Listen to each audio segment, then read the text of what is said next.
cell phones are on silent, not even vibrating. There's gonna be no video or recording in the courtroom.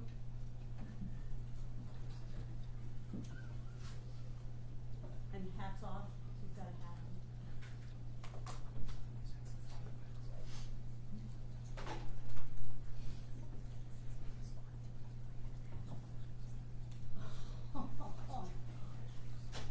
This poor TV playing an ad.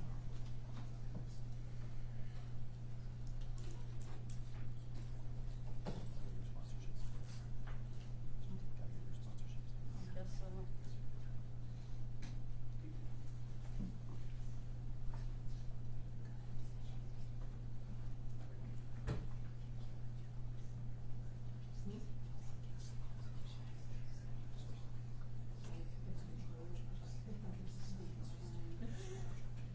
Representative Lovett here yet?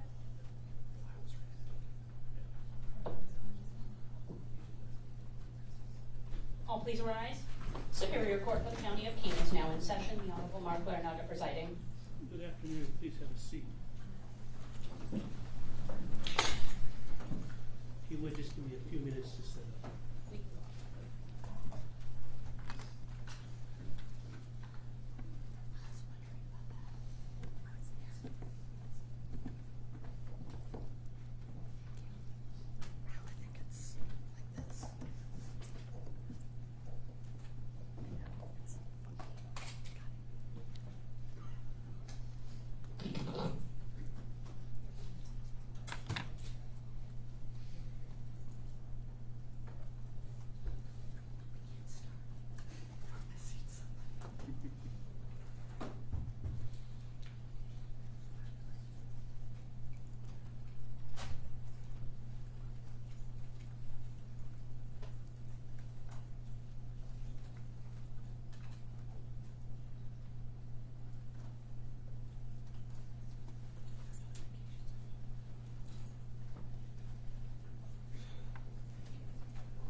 we on the record? No, now we are. Counsel? Thank you. Your Honor, this is State of Washington versus Chase Daniel Jones under cause number 24-1-03358-7 Kent. I'm Amy Friedheim and Hannah Godwin are here on behalf of the state. The defendant is present with his attorney, Brad Barshas. We are here for sentencing after the defendant pled guilty on April 3rd, 2025. He pled guilty to 4 counts of vehicular homicide under the reckless manner prong for killing 38-year-old Andrea Smith Hudson, 12-year-old Boyd Buster Brown, 13-year-old Matilda Wilcoxson, and 12-year-old Eloise Wilcoxson. He also pled guilty to 2 counts of vehicular assault, also under the reckless manner prong, and both of those with aggravating injury aggravators for the injuries to Nolan Hudson, 14 years old, and 12-year-old Charlotte Hudson. Your Honor, he has an offender score of 10 on the vehicular homicides, which is a seriousness level 11, giving him a total standard range of 210 to 280 on lifetime $50,000 maximums, and also an offender score of 10 based on seriousness level 4, which gives him a total standard range of 63 to 84 months on 10-year 24 maximum for the counts 5 and 6. I just want defense counsel to confirm that they agree with the offender score and seriousness levels and ranges that I've set out for the court. And again, good afternoon, Your Honor. For the record, Brad Barshas on behalf of Mr. Jones. We do agree with all of those recitations of standard ranges. Thank you. Good afternoon. So, Your Honor, yesterday I rewatched the 25-second clip. Counsel, before you begin. Yeah, oh sure. Let me just make some preliminary remarks. Yep. I just want to put on the record what I received and reviewed. Also a little bit about procedure for today, so we are all on the same page of what to expect. I received the state's pre-sentence report. Yes, perhaps it was yesterday, perhaps it was the day before. Nevertheless, I received and reviewed a supplemental, which was the thumb drive with the video. I've received quite a few letters on behalf of the victims. Also received letters on behalf of the defense. I've also received directly to our court some email correspondence from members of the community that I believe have been forwarded to both parties. I've received also the defense pre-sentence report. Does the state think I may have missed anything? I don't believe so, and I just want to confirm, do you want us to file the emails that you received directly, or have those already been filed? I'm not sure if they've been filed yet. We can go ahead and file. Okay. Does the defense believe or think I may have missed anything? No, Your Honor, I think you had everything. All right, let me talk a little bit about procedure today. But what I'm envisioning is that this, obviously the state will proceed first, set forth their recommendation. I'm aware that individuals wish to speak, which obviously is certainly appropriate. Anybody that does speak, what I ask is that you come to the podium, that you provide your name, and that all comments and remarks are directed to me. And I don't think this will happen, but I understand that emotions can get it's an emotional situation. And so what I had asked is that no derogatory or disrespectful comments. And also, given the nature of this context that we're in today, that please feel free to take your time. There's no rush. If anybody that's speaking, they need to stop and breathe, please feel free to do so. After the state and the individuals on behalf of the victims, I'm sorry, I believe there might be a video as well. Yeah, the families did bring a video, Your Honor. After that is, we will take a short break, come back, proceed with the defense's recommendation, and complete the sentence. Does the state have any objections to that No. process? I think that sounds great, Your Honor. Defense? No, Your Honor, that sounds good. All right, thank you, counsel. Whenever you're ready. Thank you. So as I was saying yesterday, I watched that rewatched that 25-second clip that was sent to Your Honor that counsel and I have in discovery.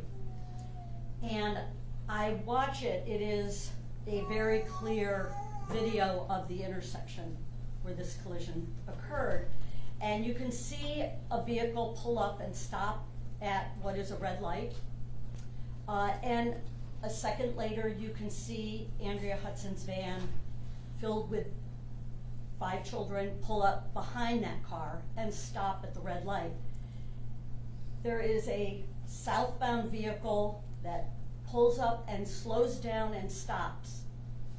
It is clear that at that point, that light is turning red, and the car in front of Andrea Hudson's vehicle then proceeds safely through the intersection, and a beat later, her van enters the intersection, and I stopped the video at that point. And I stopped the video because at that moment, Andrea Hudson is alive and laughing in the vehicle. There are 5 children, healthy, laughing. Are they singing? Are they telling jokes? They're all alive at that moment. And that's how I want to remember the people in that vehicle. Healthy, alive. They will forever be 12 and 13 years old, 38 years old. Nolan and Charlotte will forever carry the scars in their heads and on their bodies from the injuries that they received. But at that moment, everybody is healthy, everybody is happy. And I look at the video and where is Chase Jones? He's not in that video because his car is so far down the road, because he is driving at 112 miles per hour. That's 164 feet per second. That is less than a second to drive across the width of a football field. And who is the person who's behind that wheel? Well, it's a person who 11 months beforehand, less than a year beforehand, totaled his parents' car in May of 2024 and admitted on body-worn video. King County Sheriff's Office got all the body-worn from those previous crashes and admitted the road was open, so I gave it some gas. And he's there with his parents and lectured by the police. 8 months later, in January of 2024, again at night, he crashes and totals a second vehicle. His parents are in the body-worn video. They've arrived. The man who he hit doesn't speak English very well. And he's saying, he's so fast, I didn't see. And inexplicably, he got a ticket. But Chase admits he was going very fast, and they lecture him on the body-worn vehicle. And they tell him, you can't speed because you can hurt somebody. You could damage somebody. You are really lucky. Oh yes, his parents hear the lecture from the police. He hears the lecture from the police. Less than 2 months later, he is driving 112 miles per hour, about to cross this intersection and change lives forever. If you think about what would have stopped him from continuing his selfish recklessness, I don't know if it's this collision, because if you start the video again, and if you blink, first time I saw it, I thought there was a glitch in the video. If you blink, you miss the missile that is his vehicle, that completely plows into the side of the van and takes it off camera. 2 other cars are damaged in this collision. So this is not just a 2-car collision, this was a 4-car collision. So what will stop Chase Jones from hurting other people in our community? It's not totaling his vehicles. Speed kills, we know this, but a prosecutor's job is threefold. We're quasi-judicial officers, not total judicial, but we're quasi-judicial officers, and our job is first to the community, for community safety. And we can't promise the community safety unless Chase Jones is off the street for long enough such that he will get out. This is not a lifetime sentence. He will get out, and his parents will have grandchildren with him, and they will have dinners with him, and they will watch him grow old. That will never happen to the parents who lost their 4 children, because 38, you're still a parent to a child. What will stop him? I don't know, but I have to say that as a prosecutor, we have to protect the community. The second thing is we have a duty to our victims for some accountability. And the third thing is we have a duty to the defendant. He's 18. His parents gave him 2 cars that he totaled and are proud that he saved money to buy a 3rd car at 18. So we balance out what could the sentence be, what protects the community, but also understand that he was 18. Your Honor, he pled as charged to all the felonies, including the aggravators. And I know that Your Honor knows what that means for those 2 aggravators.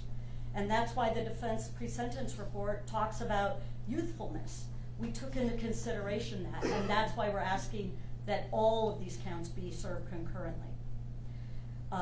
And we are asking that the low end of the standard range be on the fatalities, but high end of the standard range be on the 2 vehicular assaults.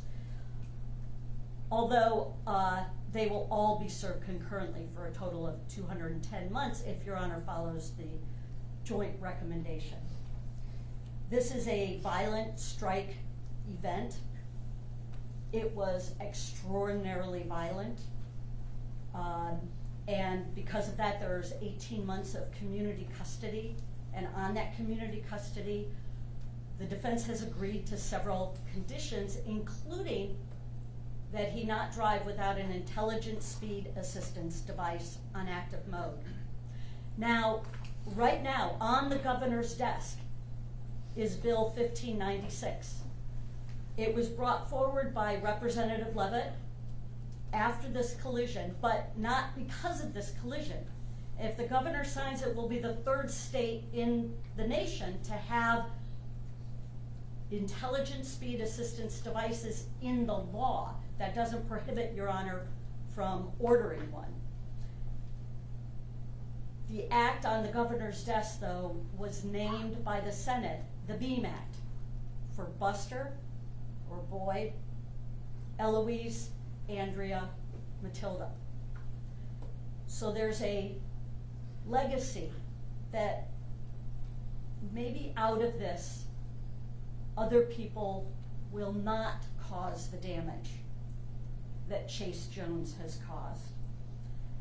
So we do ask Your Honor to order the intelligent speed assistance device in active mode. And what that does is it prohibits the driver from going 10 or more than 10 miles per hour over whatever the posted speed limit is. And it works by GPS, and some modern cars will tell you how fast you're going, and if you exceed the speed limit, it'll flash. That's an inactive mode. This device actually stops you from going more than 10 miles over whatever the posted limit is. Similar to the ignition interlock device. So we do ask you to order that. We ask you to order that he attend the aggressive level 2 driving program, and that he not drive without a valid license and insurance and have no moving violations. He has agreed to pay the legal financial obligations out of this. And sentencing, restitution will have to be determined at a later date. In the plea agreement, we started to let the court know there's some CVC, and the defense is aware of that, but the full amount of restitution we will have to determine at a later date. I don't anticipate it being much more than what we have put forward already. There is a Title 46 fee for all Title 46 crimes. It's $50. And there, of course, because he's agreed that he can pay these, there's the $500 victim penalty assessment. We are not asking for any court costs, and the defense is a private defense attorney, so there are no recoupment fees associated with this. I know that we have many speakers who are going to address the losses that they felt, so unless Your Honor has questions about our plea agreement or how we came to this decision or anything in the plea agreement, I'm going to turn the floor over to my colleague to start to introduce the victims. Thank you. I don't have any questions for that. Thank you, Your Honor. Thank you, Your Honor. At this time, the state invites King County Sheriff's Office Deputy Stephen Johnson to speak.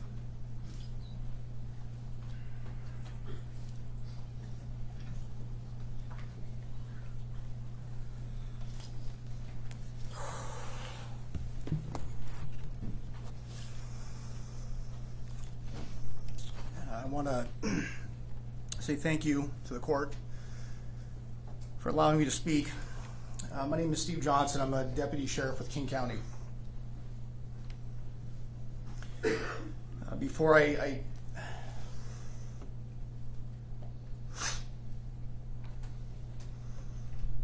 share my thoughts, I just want to comment that I'm grateful these beautiful pictures are up here.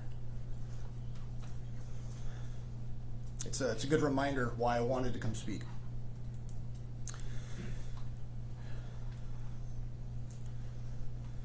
I've been thinking well over a year on what I would share if given the chance to speak today, so I'm grateful for that. I've been a law enforcement officer in the state for over 25 years, most of it with King County Sheriff. And I will say fortunately,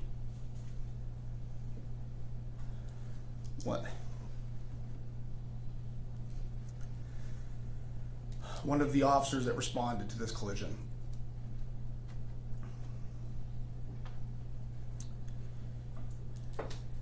There aren't words to describe what that was like.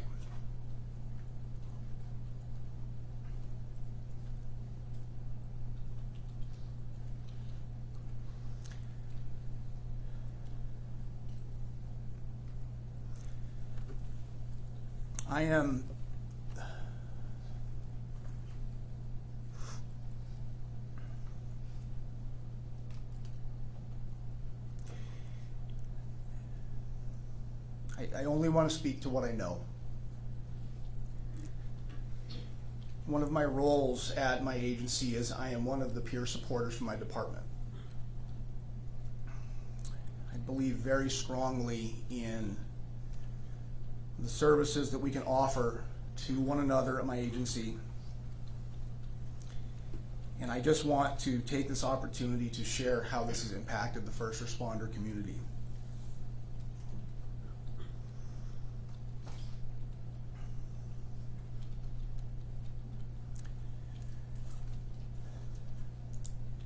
First responders come to this career for various reasons.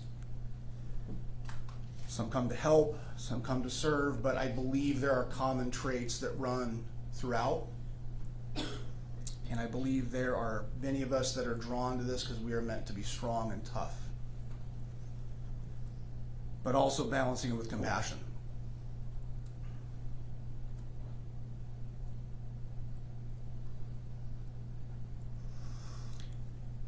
Since this collision, I have had officers who work in our area who I would call are the tough and the strong ones.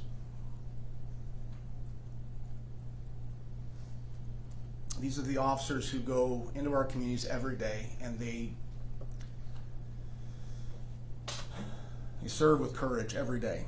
And they often don't share their outward emotions for others or what's going on. I will tell you that some of them, and I will not name them, but they were so impacted by this, I got to see their humanity come through and reach out because they were hurting so deeply from what they did and what they saw at this collision.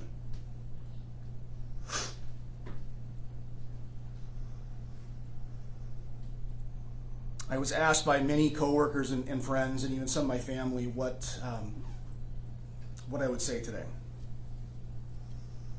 And I'll be honest, right now I'm actually struggling with words.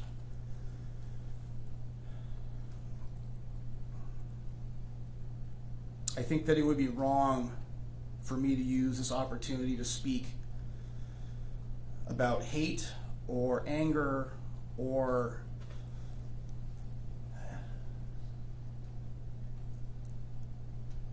I think that this is best if I speak about a message of forgiveness. The families have demonstrated grace in a way that I have not seen ever. It was moving, to put it lightly.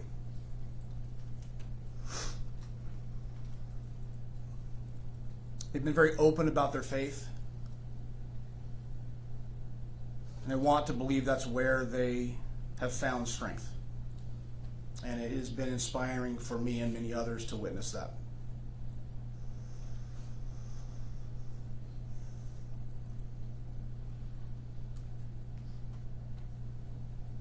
I know, and they have demonstrated this, that there is a God in heaven that forgives, and I hope that someday Chase Jones can also have that forgiveness.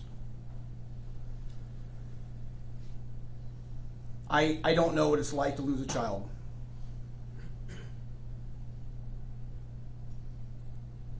I've experienced a lot of tragic things in my career, but I will never understand. I hope I never do what it's like to lose a child. My hope is that someday when Chase gets out of prison, if that's what happens, I actually hope he can have a family someday. I say that because I think only if he has a family of his own could he understand the bond of a parent and child. And maybe then he can understand what he did.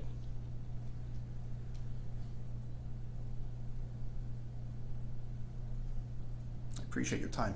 Thank you. Thank you very much. And now, Your Honor, we'll hear from Olivia Brown, sister of Boyd Buster Brown.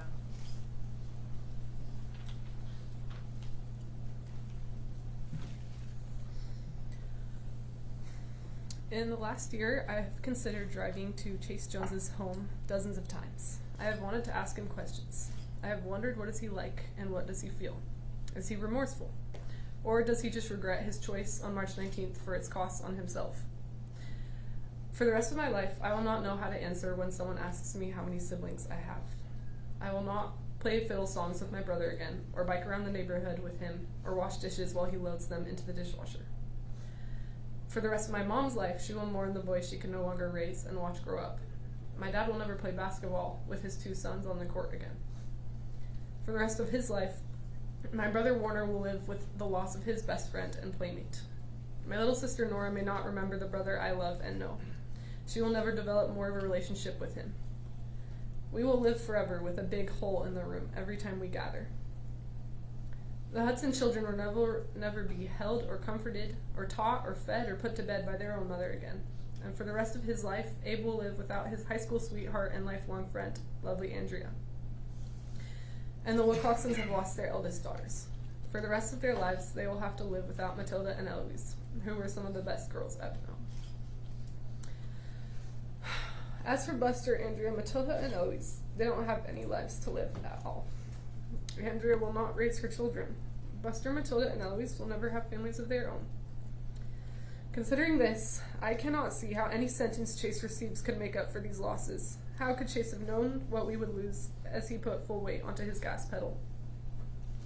Your Honor, I want Chase to know the brother I knew. I want him to see Eloise and Buster jumping over a fence in the sunshine in the middle of a run last spring. I want him to see Andrea's birthday cakes and Matilda's potted plants on the windowsill.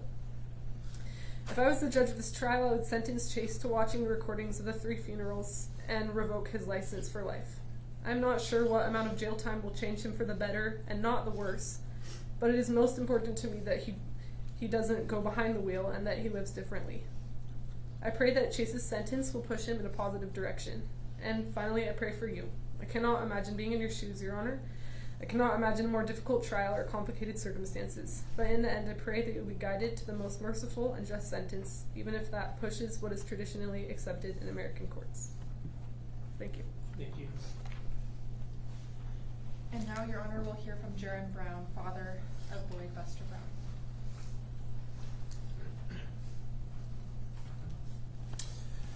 Thank you, Your Honor. I'm Jaron Brown. I'm Buster's dad. I appreciate the opportunity to address the court and provide a glimpse of the impacts that the events of March 19th had on our family and my friends and myself.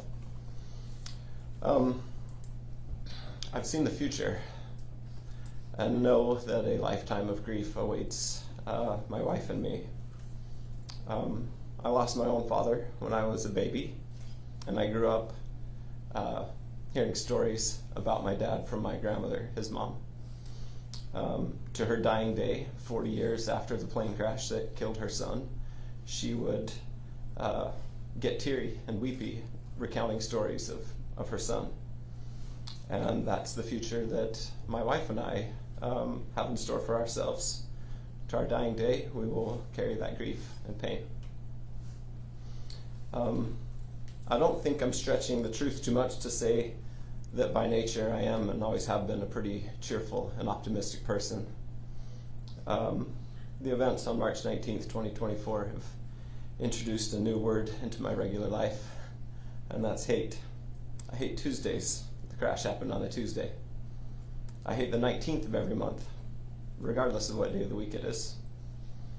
I hate the entire year, 2025, for being the year that Buster never saw. I hated the first warm day of spring this year, because the day of the crash was an unusually early, warm spring day. I hate seeing other drivers weaving through traffic, especially if they're driving an Audi.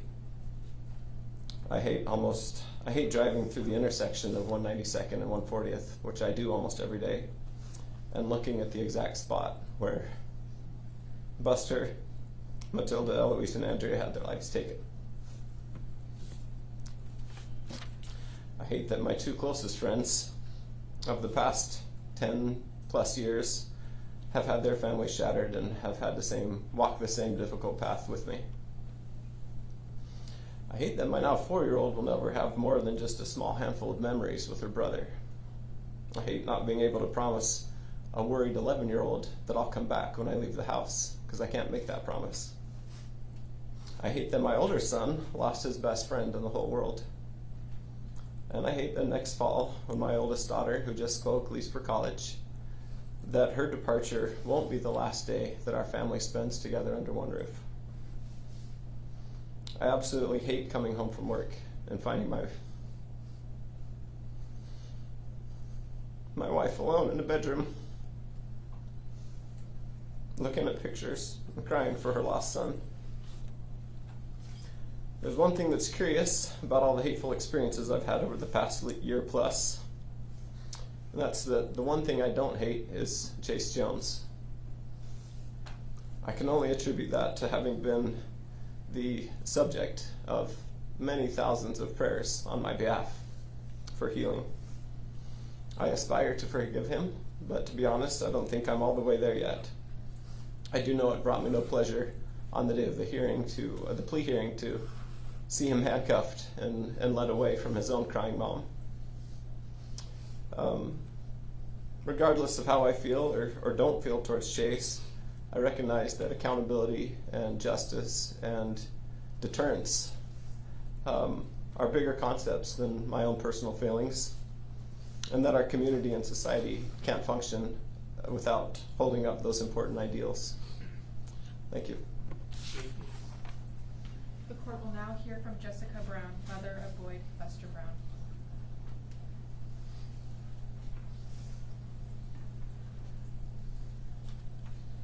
Your Honor, can't say I'm grateful to be here, but I am grateful for the opportunity to have a voice in this court today on behalf of my son, and my dear friend Andrea, and my two adopted nieces, Eloise and Matilda.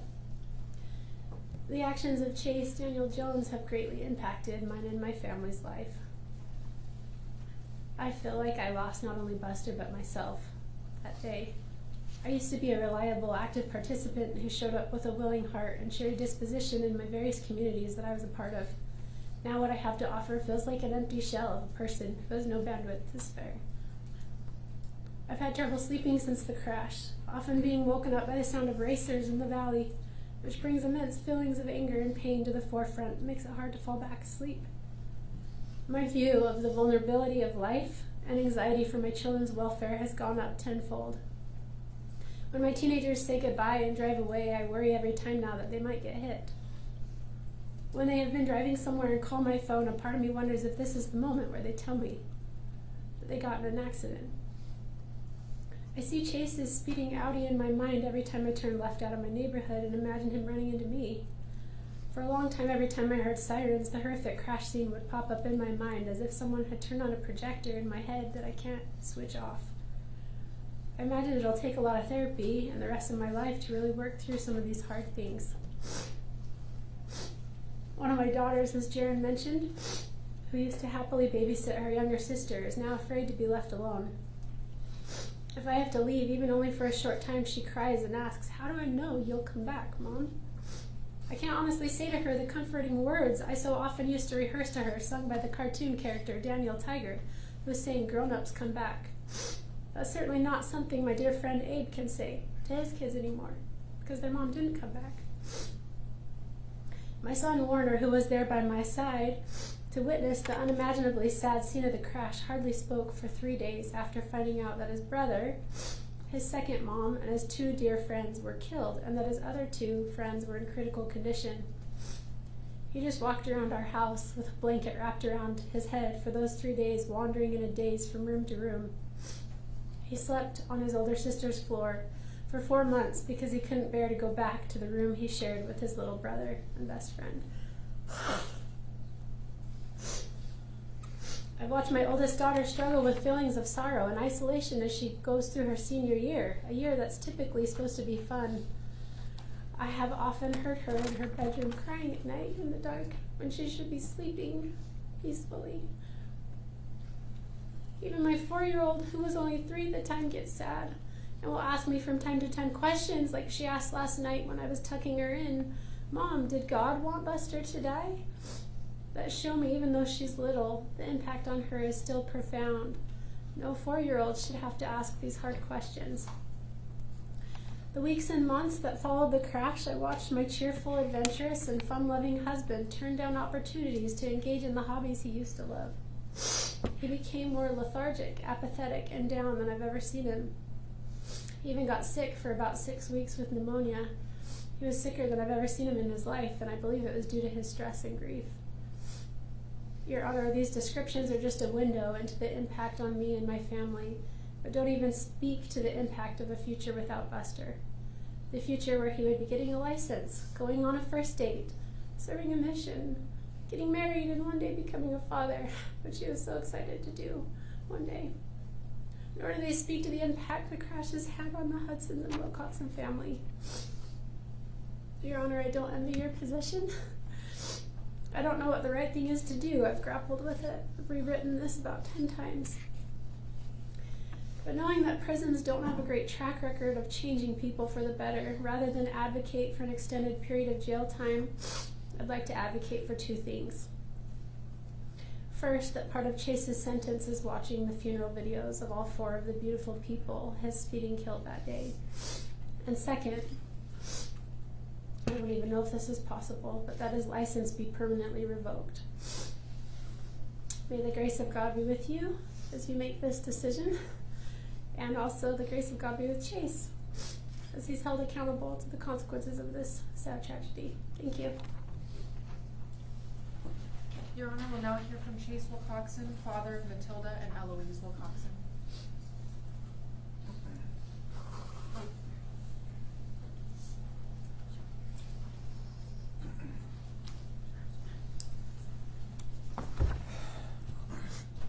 Your Honor, I thank you for the opportunity to speak today. My name is Chase Wilcoxson. I'm the father of Matilda, Jane, and Eloise Margaret Wilcoxson. I have the impossible task of describing the impact of all this. How do I describe it? Infinite. How do I help anyone understand what it's like to hear Rivka's breathless voice on the phone saying someone had just killed her best friend, our daughters, and their best friend Buster? To then arrive at the crime scene myself to help the detective identify the bodies. To spend that evening at Harborview waiting with Abe and praying that Charlotte and Nolan would survive. To not be able to have an open casket viewing because Eloise's beautiful skull had been crushed and their bodies severely mangled. To be mixed with both joy and devastation at the birth of our new daughter, who will never know her older sisters. To watch my wife silently suffer while trying to still be a fun and loving mother, wife, and friend. To realize that Chase didn't just kill our daughters, but our future grandchildren.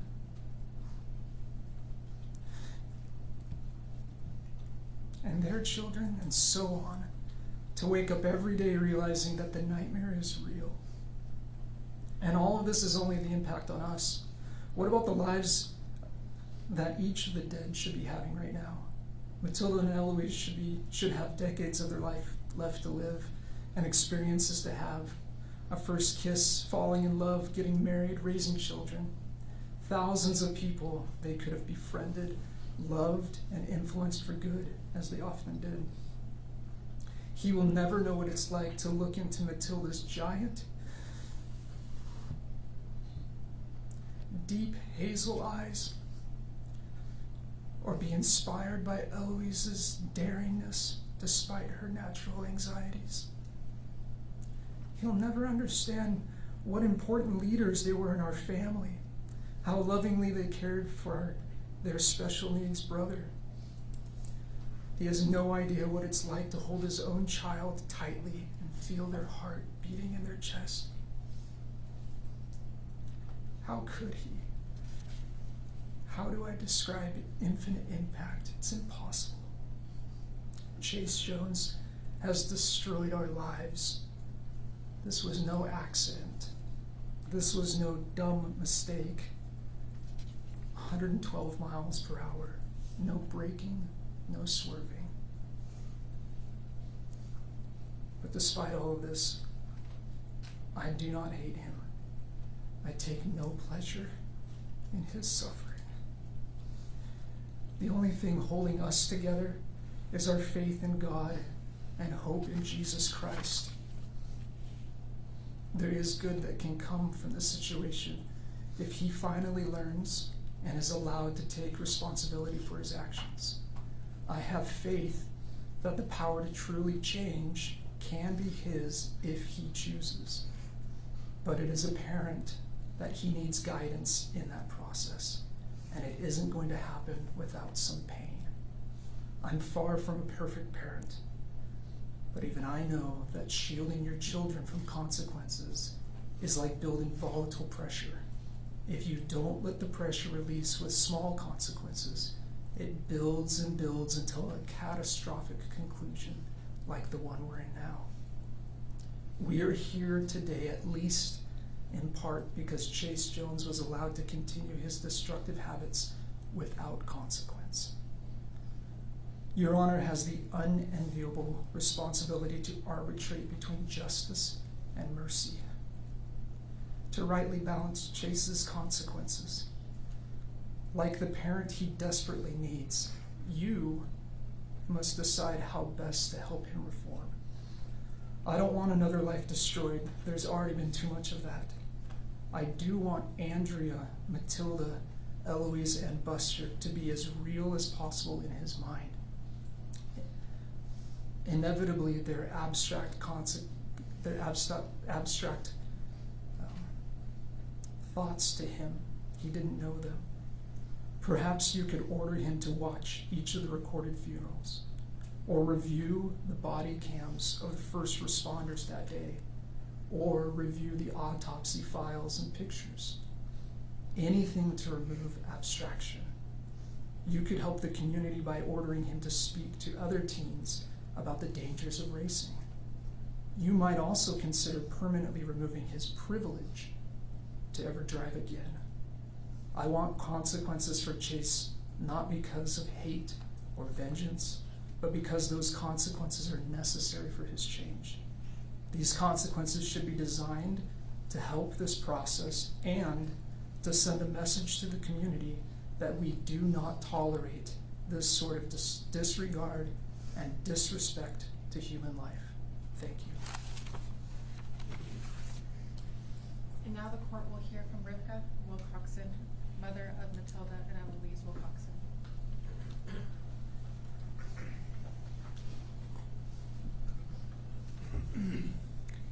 My name is Rivka Wilcoxson. I am a close friend of Andrea Hudson,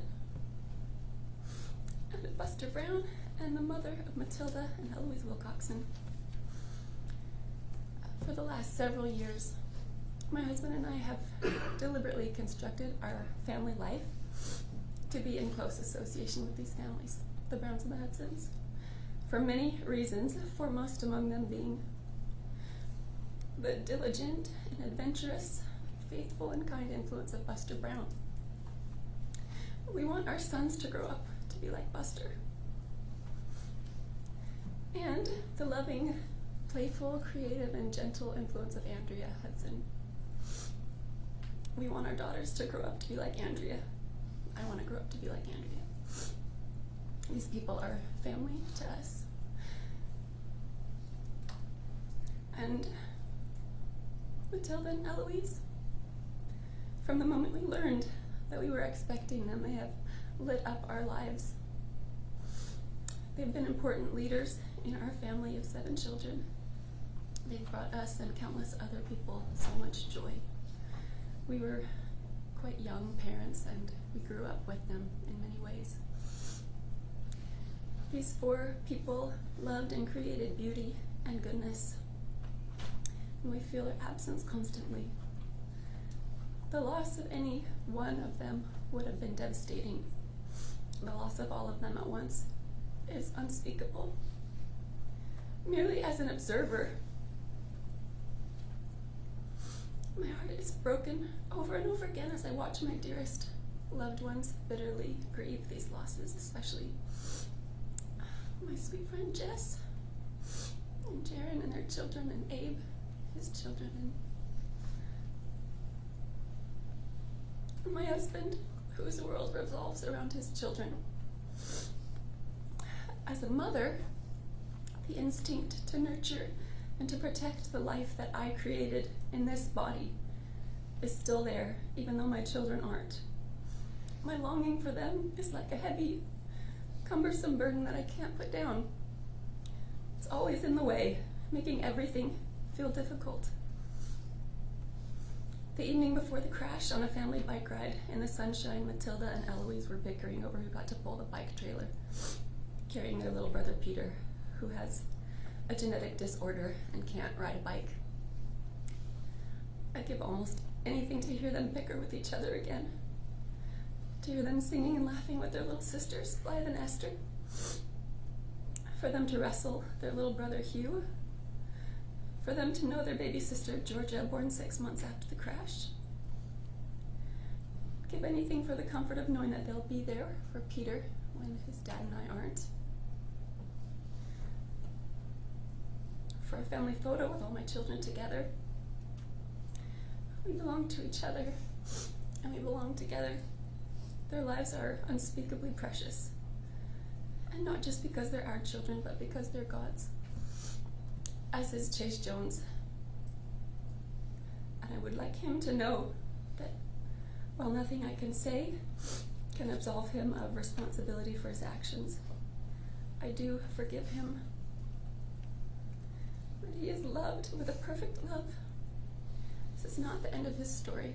I hope that a long and useful and happy life awaits him.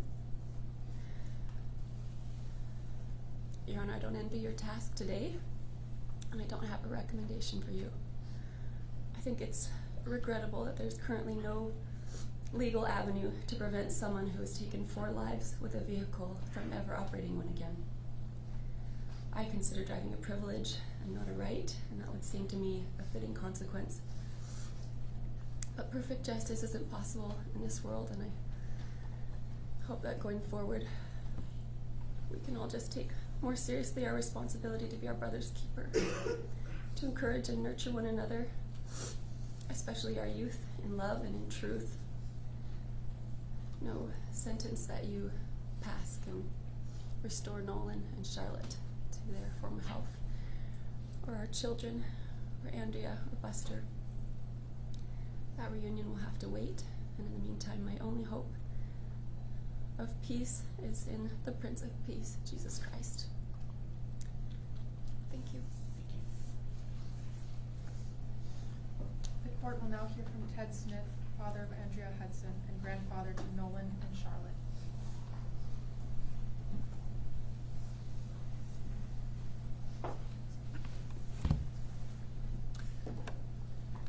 Your Honor, I'm Ted Smith, the father of the deceased driver of the van, Andrea Hudson, and grandfather of the surviving passengers, Nolan and Charlotte Hudson.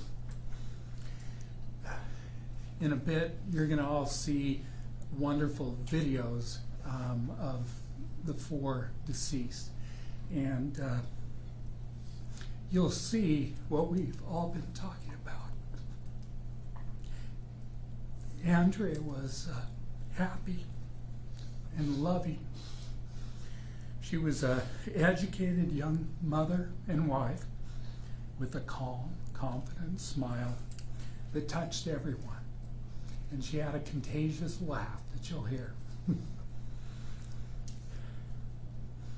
She was deeply loved by many, family, big families, as you can see, and friends. As always, she was helping children and friends in that devastating moment of the crash. Her loss is incalculable to all of us. Now, we've all just celebrated Easter, and as you may know, all of the victims and their families share a Christ-centered faith, believing in the resurrection, that we can all live again, and in the importance of forgiving others. Now, turning to the sentence of Mr. Jones, while in my heart I want to fully forgive him, he violated critical laws designed to prevent the kind of horrific tragedy that he caused. For his personal thrills, he senselessly and intentionally drove like a missile through a busy neighborhood. My greatest concern is the future safety of our communities from Mr. Jones and others like him. Although the prison sentence range felt short to me, I respect the plea agreement reached by these capable attorneys and by Mr. Jones himself. I recommend, within the terms of that agreement, that he receive a 23-year prison sentence, which I understand can be reduced to about 15 years with good behavior. I also recommend that he be restricted from operating any motor vehicle in the future unless it's been appropriately equipped with anti-speeding technology. Some have talked about suspending his license for life or whatever, and that's probably some part of it, but I understand from national statistics that 75% of people with suspended licenses still drive. They find a way to drive. Having this technology that we now have could be a wonderful way to make sure that he's never allowed to speed again the rest of his life. Thank you for your consideration, Your Honor. Thank you. And now the court will hear from Robin Smith, mother of Andrea Hudson and grandmother to Nolan and Charlotte.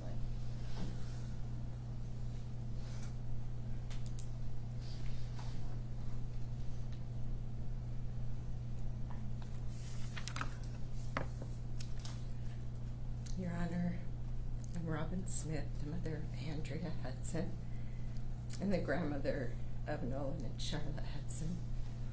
On the day of March 19th, 2024, my life and the lives of my family members changed forever. I received the news that my beautiful daughter Andrea was gone. I was also told at that time that Charlotte was gone, and the only survivor of the car crash was Nolan. That Buster and Eloise and Matilda were also gone.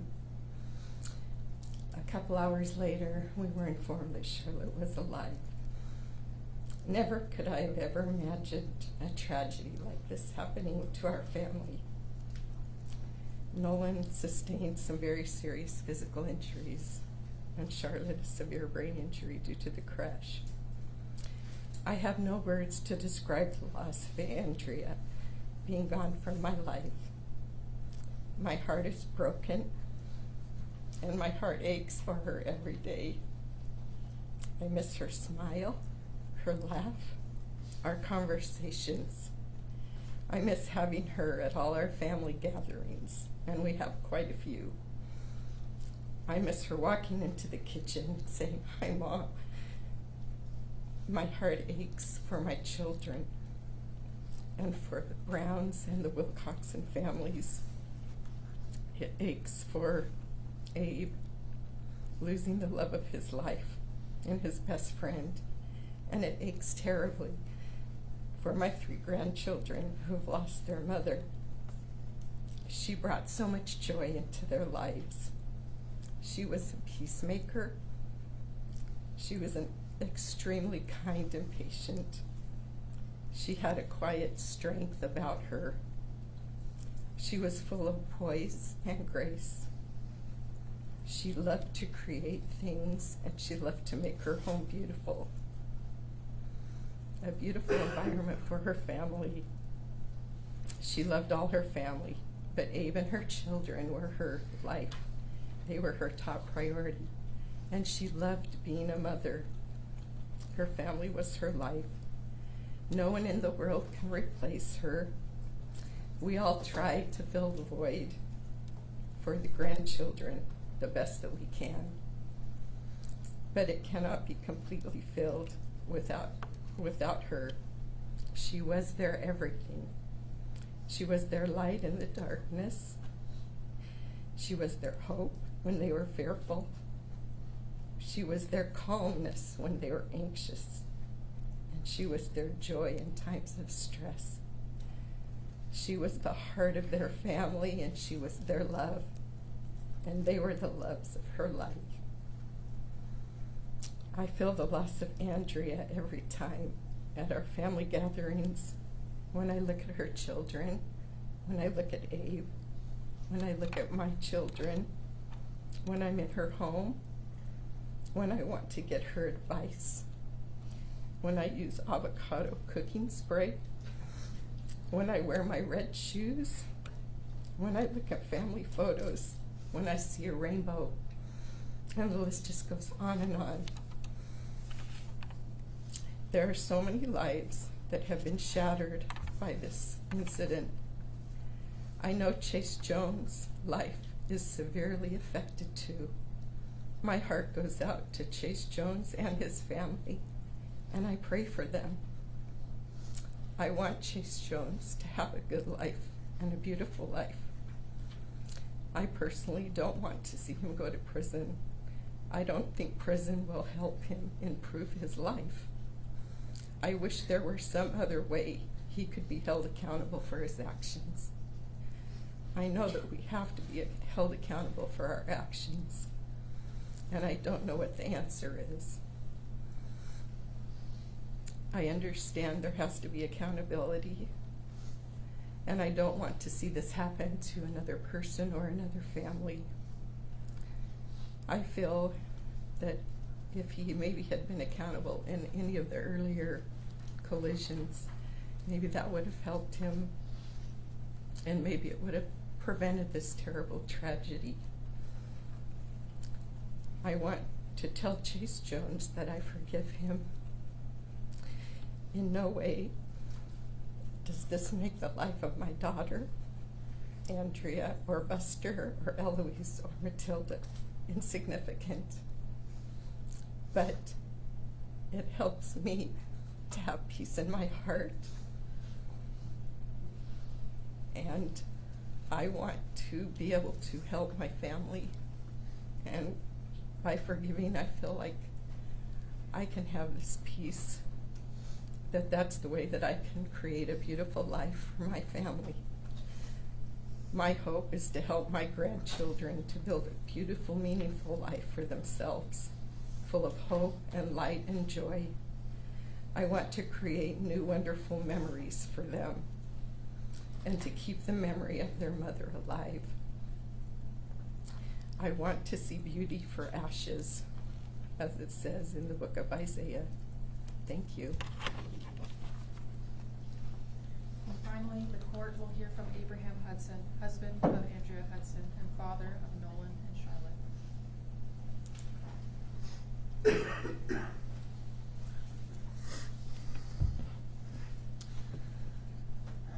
Your Honor, I am Abe Hudson, husband of Andrea Hudson and father of Nolan and Charlotte Hudson. Just want to share a few things in the short time that I have. On Saturday, March 16th, 2024, life felt close to perfect. Our family was together enjoying a sunny day in the snowy mountains, celebrating Charlotte's 12th birthday, teaching our 3 children how to ski. I can now only imagine the beautiful smile that Andrea would have had and the happiness that our family would have felt on that day. On that day, our dream had come true, a dream that we had put everything that we had into for the last 20 years. 3 days later, on March 19th, our world and the dream that we had created was shattered in an instant. It was destroyed by a senseless and a completely avoidable tragedy caused by an individual who, while not under any substance influence, made the conscious decision to race through that intersection at an incomprehensible speed, killing my wife Andrea, killing 3 of our dearest friends, and permanently injuring 2 of my children. I arrived at the crash scene that day with my 8-year-old son Jude, who has always been inseparable from Andrea.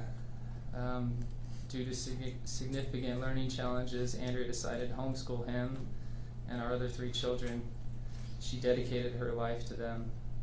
I can only now imagine her sitting with him on her lap, patiently helping him with so much love. I can also still feel the pain that we felt that day after Jude and I discovered that the most important person in both of our lives had been killed. I can still see the fear and the pain in his eyes. I can still feel the anguish that I have from having to leave him and rush to the hospital, not knowing what condition my other 2 children were in.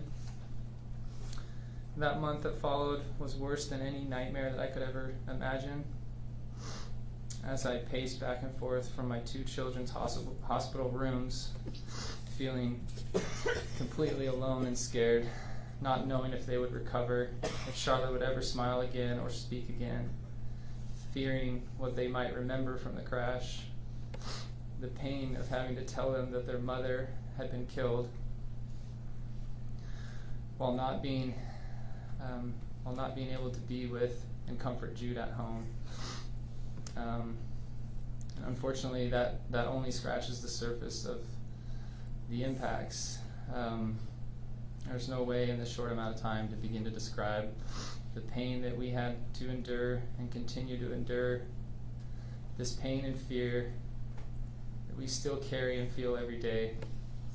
Nolan will have to deal with the impacts of a compromised immune system and limited range of motion for the rest of his life. Charlotte, the impacts of a severe traumatic brain injury for the rest of her life. There will be a gaping hole in all of our hearts for the rest of our lives from the loss of Andrea and our dear friends Matilda, Eloise, and Buster. We will never recover from this tragedy. We are left with lifelong physical, financial, mental, and emotional damages. Your Honor, nothing is going to bring them back or make this right. However, I can only hope that somehow the sentence given reasonably reflects the magnitude and lasting impacts of this heinous crime. That somehow today's outcome gets enough attention in our community to provide a positive impact, that it convinces some people to rethink their selfish decisions, to stop and care about those around them, that it somehow can save lives. Thank you. Thank you. And Your Honor, at this time, the families have put together a video for Your Honor's viewing, if I may play it. Of course.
Okay, good night. And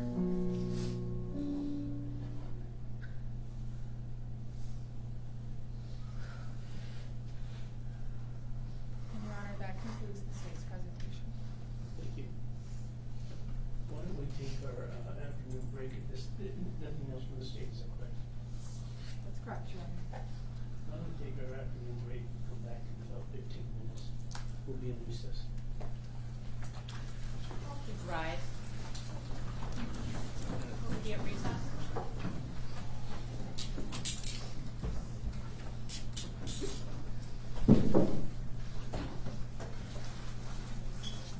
You're welcome to hang out here, or you're welcome to congregate out there. It's probably going to be about 15-20 minutes.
I knew I'd start coughing.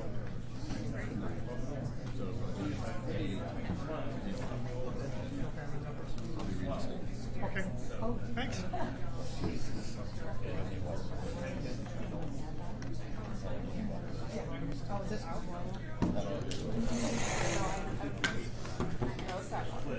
This one's full too. I didn't see it. Yours out? No, I was going to give you guys water. I thought you guys were out.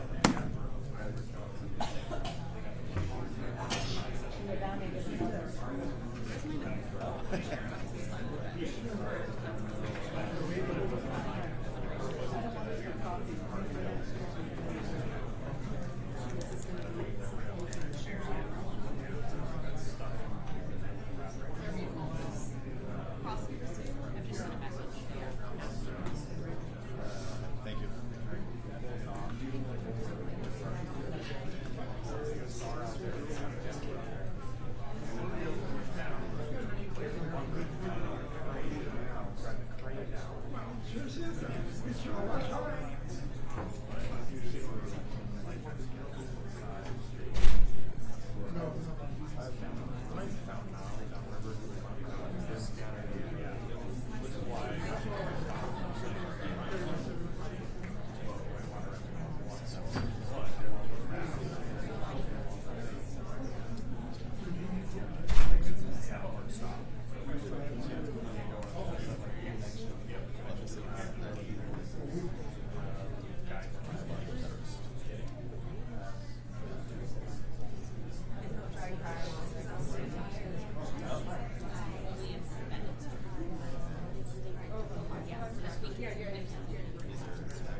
You?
Counsel, are you ready to proceed? Are we on the record? We are, Your Honor, and yes, I am.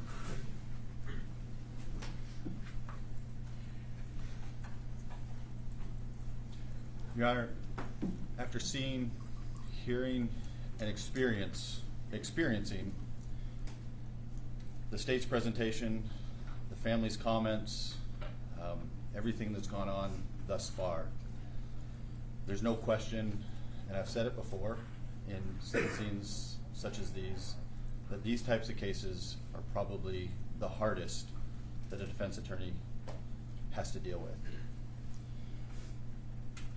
Your Honor, the reason they're the toughest is because typically in these types of cases, you're dealing with good parties on both sides. Parties that have lives, families, and because of a bad decision, a tragic decision, there's a ripple effect that affects so many people. Your Honor, this case has been highly publicized. It's been in the media. There's been a lot of public comment on it.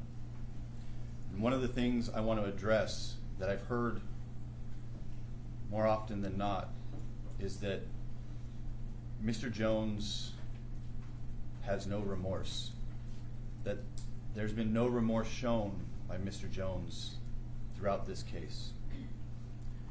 Your Honor, I've gotten an opportunity to know Mr. Jones. I've been able to speak with him, go through things with him, and I've gotten to know him for the last year plus. But I'll never forget the first time that I met Mr. Jones, 18 years old, at Harborview Medical Center, in a room by himself, unable to be around family, with no information about what's going on. And I walk in and I introduce myself. Mr. Jones, I'm your attorney. And the first thing that he looks up and asks me from that bed is, did I hurt anybody? That was the first thing on his mind. And Your Honor, that's when I had the toughest probably one of the toughest conversations I've ever had. I had to tell Mr. Jones, yes, you hurt 6 people and 4 of them passed away. It was in that immediate moment, Your Honor, that Mr. Jones deflated. If there was a hole within that bed that he was sitting in, I think he would have fallen right through it. The amount of sorrow and remorse that I saw in Mr. Jones at that very moment, I'll never forget. The tears that welled up in his eyes, the shock and inability to speak. It's something that I hope nobody else ever has to experience. And it's not to diminish, I'm not telling this to diminish what everybody else has gone through, because what they have gone through is unsurmountable. But I want to set the record straight that Mr. Jones has had remorse throughout this entire process. Not only did I see it that day, but I saw it carry throughout this entire process.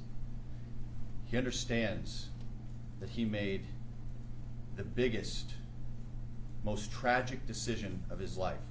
And we've talked about how he wishes day in and day out that he could undo that day. But he also understands that there's nothing that he can do to undo what he's done. The lives that he's affected, the fact that the only thing that he can do going forward is to try and make a change, and a positive one at that. Your Honor, in terms of the sentencing recommendation, as the state put out, this is a recommendation, an agreed joint recommendation for 210 months. And I did put quite a bit of legal authority and explanation as to why youthfulness needs to be considered. And I don't want to belabor that point, Your Honor. The court is, I'm sure, well aware of the science, the fact that before you reach 25, the brain has not been fully formed, the fact that there are issues with foreseeability and how young people process their actions. And so not only has that gone through the court systems, but there's a lot of case law, and the court is well aware of that. But what I do want to highlight when I talk about youthfulness, Your Honor, is I want to take us all back to when we were teenagers in our early 20s and think about the poor decisions that some of us made. The decisions that, although we made them at a young age, we still have grown up to be positive individuals, successful people in our community, productive members of society. And that's what I believe that Chase Jones will be able to do. He made the most tragic decision of his life. He has seen and heard the ripple effect that it has had, not just on those 6 individuals that were in that vehicle, but on everybody else that's here. The people that have reached out to the court, the public that has made comments in the media. He has seen the effect that it has had on our society as a whole. And I think in looking at an individual that was 18, now 19 at the time, that's a lot to take in.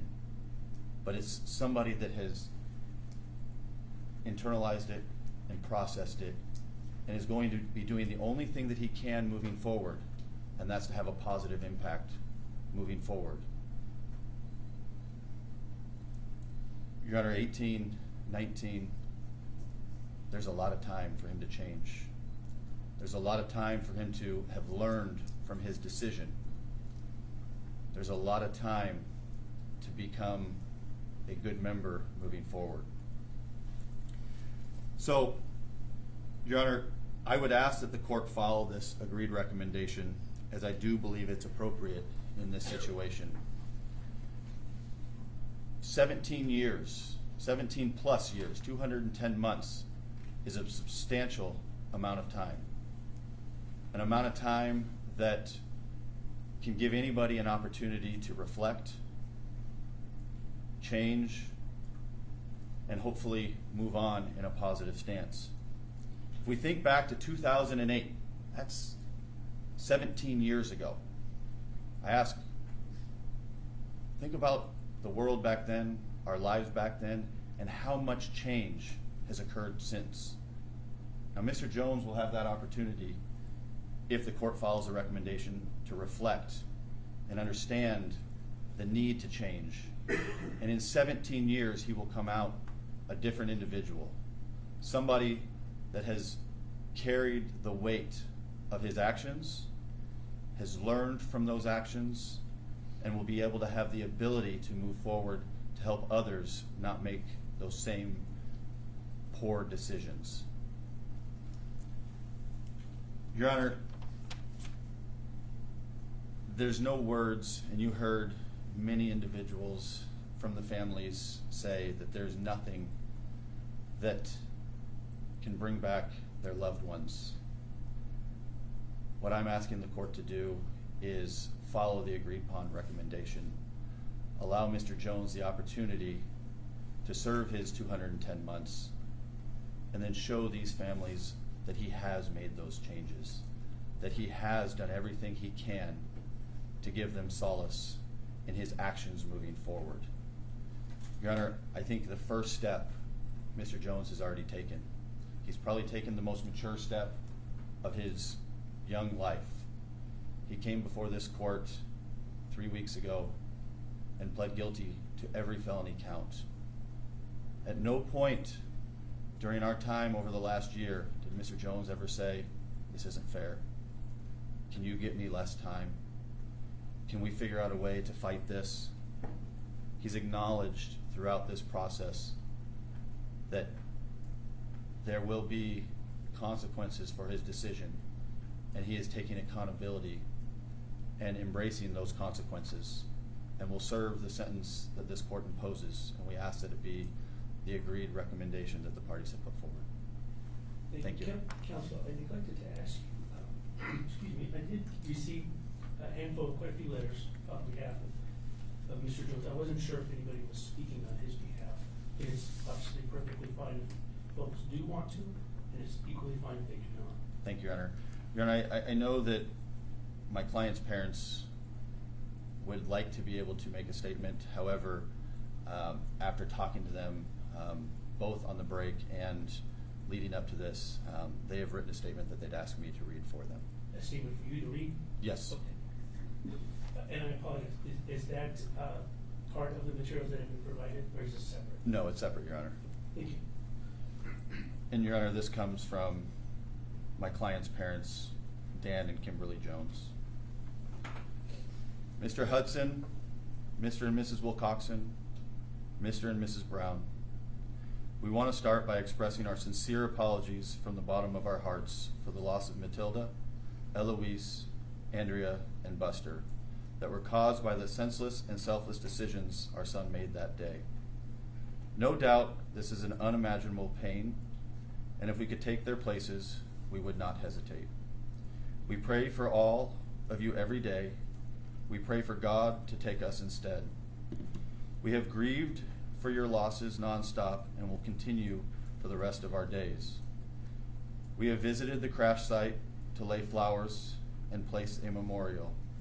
We have watched all the news and media clips following this tragic event, and the forgiveness that some of you have bestowed upon our son is incredibly gracious. We never expected to hear anything like that, and we will never forget it. We never intended to ask for forgiveness. We can't imagine how difficult it might be.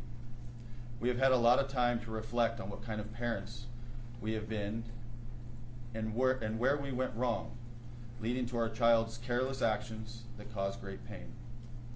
Although we can't turn back time, we are finding it difficult to forgive ourselves for the mistakes we made along the way that led to this tragedy. This will haunt us forever.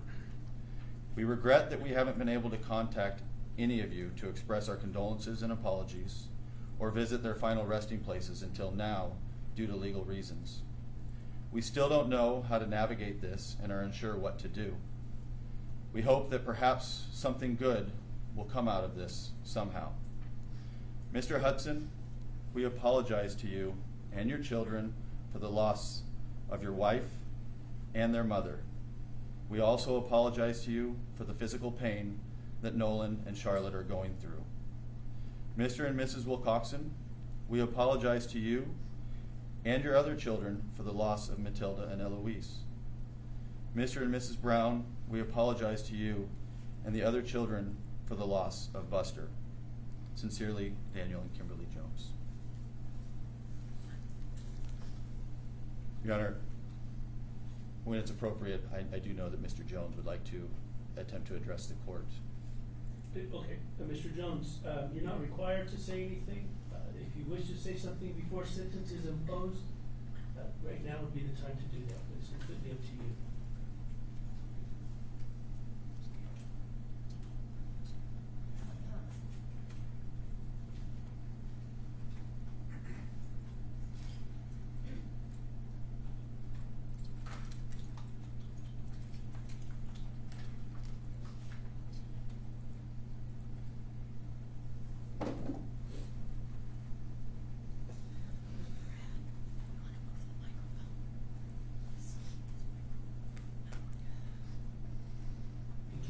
You can go ahead and sit down if you wish. Thank you, Your Honor.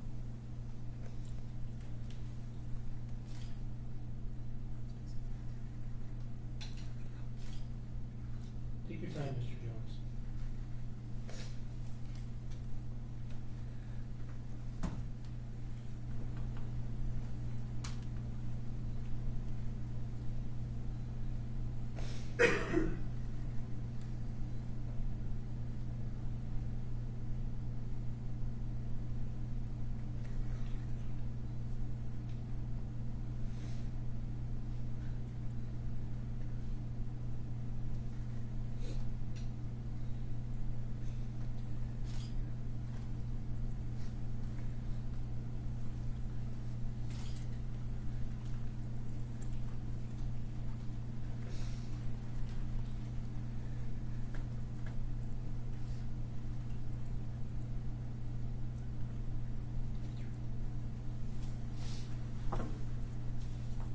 Your Honor, my client would ask that I read it on his behalf.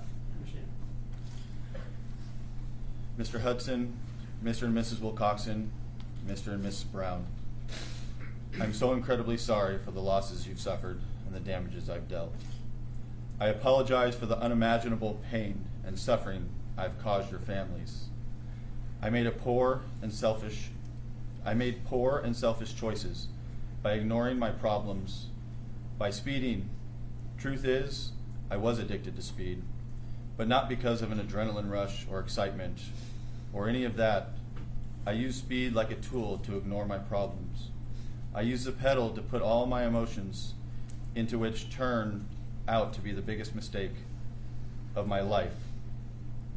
I never thought I could cause such a tragedy.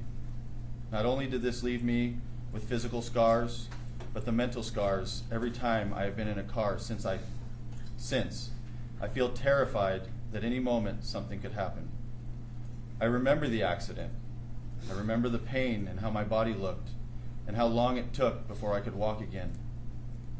I have no idea what it's been like for all of you, but I can only hope you got all the support and help you need. I don't know what it's like to lose someone close to you, let alone a family member, and I can't even begin to imagine the pain of it all. I know some of you have said you forgive me, and I'm not sure how, but that does mean so much to me, more than you know. I thank you for that. I'm so sorry for the losses I've made you suffer. I take full responsibility and accept the punishment given to me. And with time, I will find a way to make something positive out of this and help others who choose this behavior. I wish there was a way to go back and change things, but I can't. And it will haunt me for the rest of my life. While I don't expect this letter to make a difference in how you feel about me, I owe it to you and myself. Thank you. Thank you. Thank you, Your Honor. Does that conclude the defense? It does, Your Honor.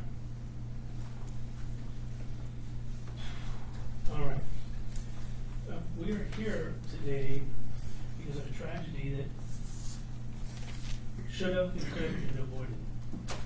As a result, the life in this world of Andrea Hudson, Boyd Buster Brown, Matilda and Eloise Wilcoxson were cut tragically short. Two others, Nolan and Charlotte Hudson, were seriously injured and who will endure pain that shall not be ignored. In an instant moment, the lives of these families, friends, schoolmates, teachers, mentors, neighbors, soccer teammates, running partners, and first responders were shaken and altered forever. The folder of letters that I received, the comments today, the photographs, the video, demonstrate the pain and speak of pain and sorrow and fear and haunts and struggles. And I read about clouds of grief and the holes in their hearts.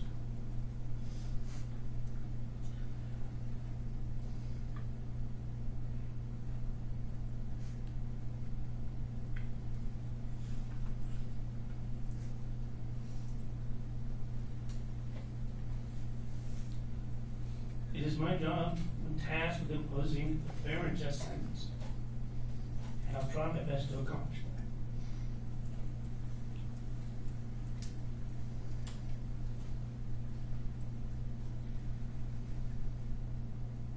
But nothing I do or say today is going to alleviate anyone's pain, anger, frustration, or grief. I sincerely wish it could. Sadly, the law falls short of that promise. What I hope, however, is that the memories of Andrea, Buster, Matilda, and Eloise are not tethered to that tragic event for today's hearing, but how they were described in the letters and the comments today. For example, Andrea, for her effortless boldness, her hilariously authentic self, and as one person described, the coolest person ever. Remember Buster for his laughter, his warmth, light energy, and his vibrant source of joy. Someone else described, and please remember Matilda for her kindness, her sweetness, and her joyful disposition. And Eloise for what someone described as her spunky and good-natured curiosity. And remember to check in on the well-being of Nolan and Charlotte. It will help them. I've never met these individuals, but through the letters, the photographs, and the comments today, I got to know them. Chase Jones, I got to know a little bit about you as well. From many that loved you, this is what I learned. I learned that you are thoughtful, that you're respectful, that you're caring. I learned about your difficulties and obstacles at various times through your life, and how you face them with grace, self-motivation, and a desire, so I describe it as a desire toward self-improvement. I read the letters, and I observed you today, and I do believe that you're genuinely remorseful for this tragedy. We are not defined by our worst moments, but rather how we respond to those moments. And from what I've been told, Mr. Jones, you have the extraordinary potential and drive to be the best version of yourself. And not only learn from this tragic event, but teach and hopefully serve others as well. My advice to you, sir, is I sincerely hope those goals and promises can come to fruition not by words, but by your actions. If anybody leaves this courtroom with a dry eye, including me, having a will does not make me stoic or lose my humanity. This is tough. It's tough for everybody in this courtroom. Everybody.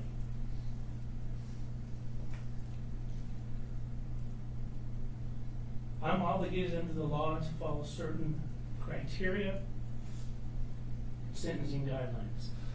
The criteria that I'm tasked to look at to determine a just and fair sentence is whether the punishment for the criminal offense is proportionate to the seriousness of the crime. Does the sentence respect the law by providing a just sentence? Does my sentence or a sentence protect the public? It also does it offer an individual who's pled guilty an opportunity to improve on himself or herself? And does it reduce the risk of reoffending by protecting the community? I know these lawyers. I've known them for a long time. They're experienced. I know that they took many of those factors and other factors in negotiating and considering what they believe to be a just and fair result.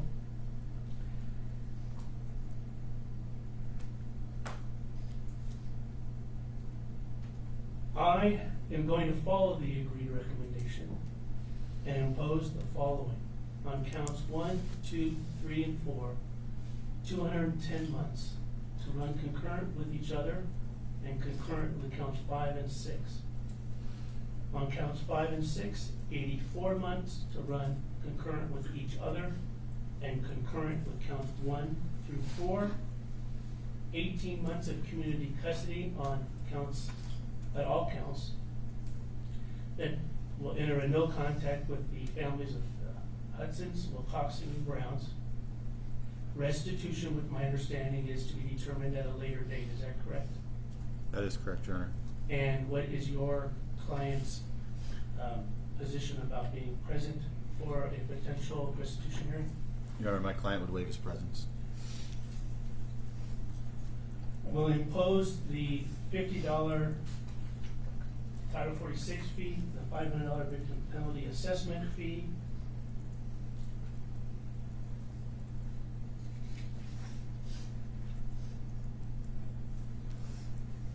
the conditions of no moving violations, that you do not drive a motor vehicle without a valid license and proof of insurance, that you do not drive a motor vehicle without a functioning intelligent speed assistance device, active mode, and that you complete level 2 driving program. Is there anything else that the state believes that I may have missed or need clarification?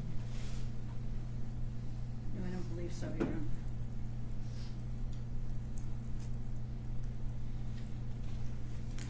Defense? No, Your Honor.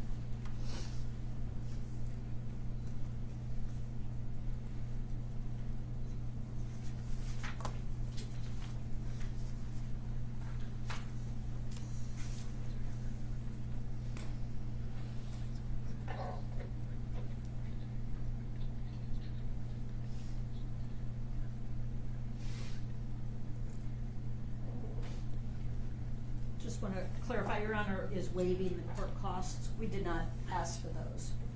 I'm sorry? Waiving the court I costs. am waiving the court Okay. costs.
to actually, I'm sorry. What do you want to talk to?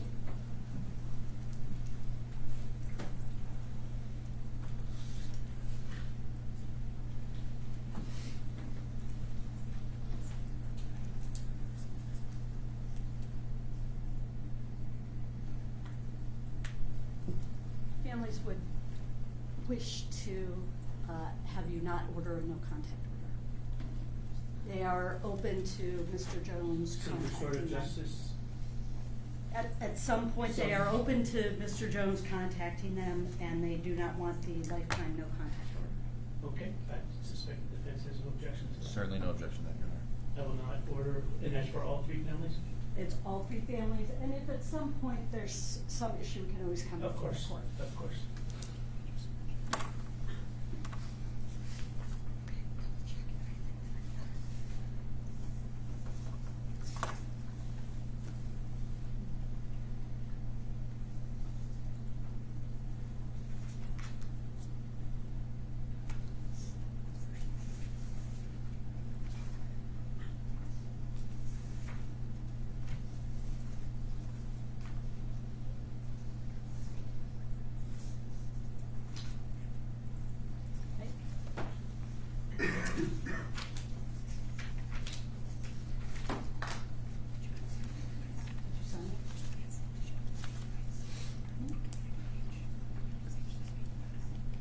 Oh, yeah.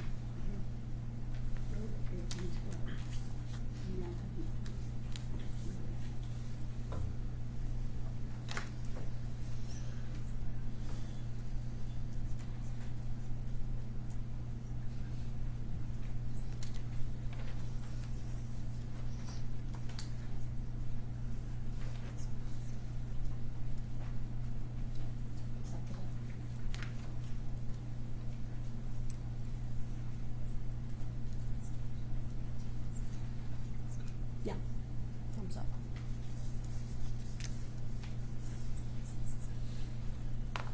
Actually, Your Honor, I'm gonna hand up to the court to begin the fingerprint form that was done here in court, and your clerk has given us a thumbs up on the collateral rights and the notice of ineligibility to possess a firearm, and Mr. Chase's loss of voting rights. Your Honor, we did go through all of those before his signature.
Can I approach? Of course.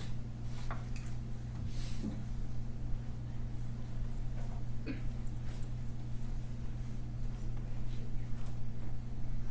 I'm heading forward to the judgment and sentence. It appears to comport with Your Honor's oral ruling.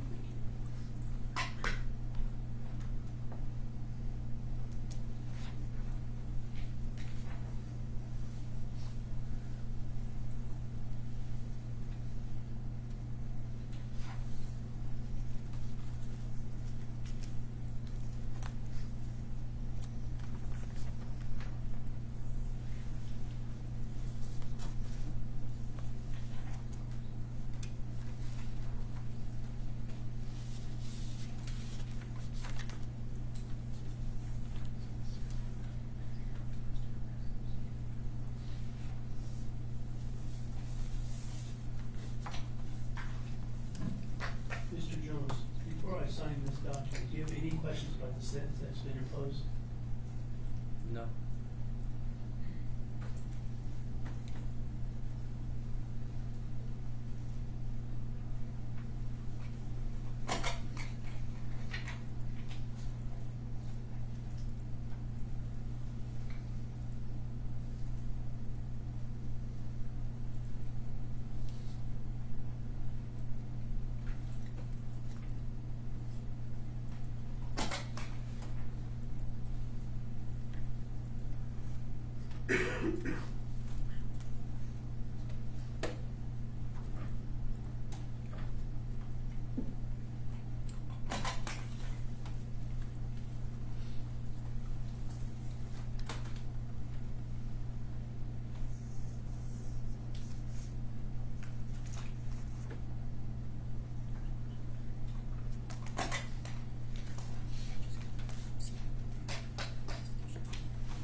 I've signed the judgment and sentence, the appendix B criminal history, also signed the DNA order, the appendix H of the community custody,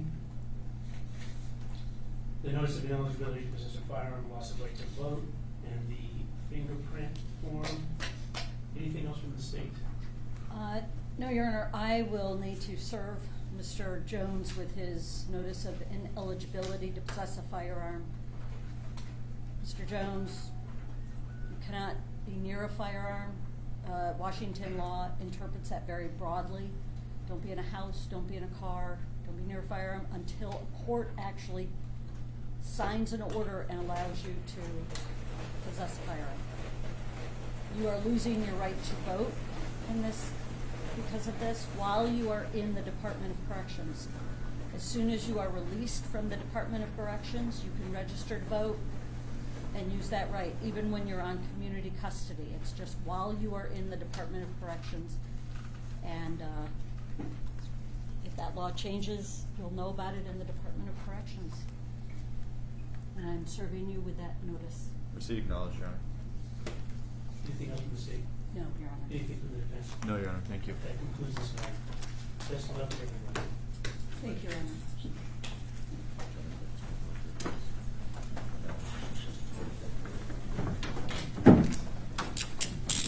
All please rise. Court will be at recess.